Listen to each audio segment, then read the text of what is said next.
ഈശോമിശിഹായ്ക്ക് സ്തുതിയായിരിക്കട്ടെ.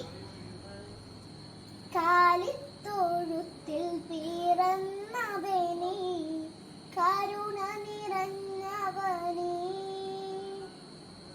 കാലിത്തൊഴുത്തിൽ പിറന്നവനേ, കരുണ നിറഞ്ഞവനേ.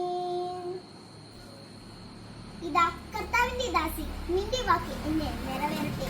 ലൂക്ക 1:38. എന്താണ് സ്വയം ദാസി എന്ന് വിശേഷിപ്പിച്ച ഒരുവളെ അമ്മയായി മാറ്റിയത്? ആരാണ് ഈ ദാസി? ഈ ദാസി നമ്മുടെ അമ്മയായ പരിശുദ്ധ കന്യകാമറിയമാണ്. അവൾ എന്റെയും നിന്റെയും അമ്മയാണ്. വചനത്തിൽ നിന്ന് മനസ്സിലാക്കുമ്പോൾ നിന്റെ വാക്ക് എന്നിൽ നിറവേറട്ടെ എന്ന് പറഞ്ഞപ്പോൾ മുതൽ അവളിൽ ദൈവം രക്ഷകനായി എന്നാണ് വിശുദ്ധ ഇരണേവൂസ് പറയുന്നത്.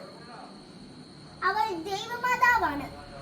അരുൾ ചെയ്യപ്പെട്ട വചനം മാംസമായി, മാംസമായ വചനം അപ്പമായി. അവൻ അപ്പത്തിന്റെ നാട്ടിൽ പിറന്നു.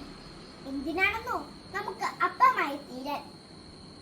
അപ്പമായവൻ പുൽക്കൂട്ടിൽ ജാതനായി. പുൽക്കൂട്ടിൽ പിറന്ന രക്ഷകനായ യേശുവിന്റെ അമ്മയാണ് മറിയം.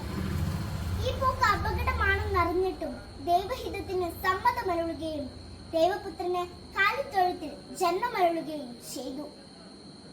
തുടർന്നങ്ങോട്ട് കാൽവരി വരെ കൂടെ നിന്ന് രക്ഷാകര ദൗത്യത്തിൽ പങ്കുചേർന്ന അമ്മ മറിയം നമുക്ക് അമ്മയും രക്ഷകയുമാണ്. കാലിത്തൊഴുത്തിൽ പിറന്ന ദിവ്യ പൈതലിനെ ദർശിക്കാൻ നാം ഓരോരുത്തരും ചെറുതാകണം. കാലിത്തൊഴുത്തോളം ചെറുതായി താണുകൊടുത്ത സൃഷ്ടാവിനെ എളിയ ഹൃദയത്തോടെ നമുക്കും സ്വീകരിക്കാം. ഹൃദയ താഴ്മ നമ്മുടെ ആഭരണം. പുൽക്കൂട്ടിലെ ഈശോ അനുഗ്രഹിക്കട്ടെ. Happy Christmas.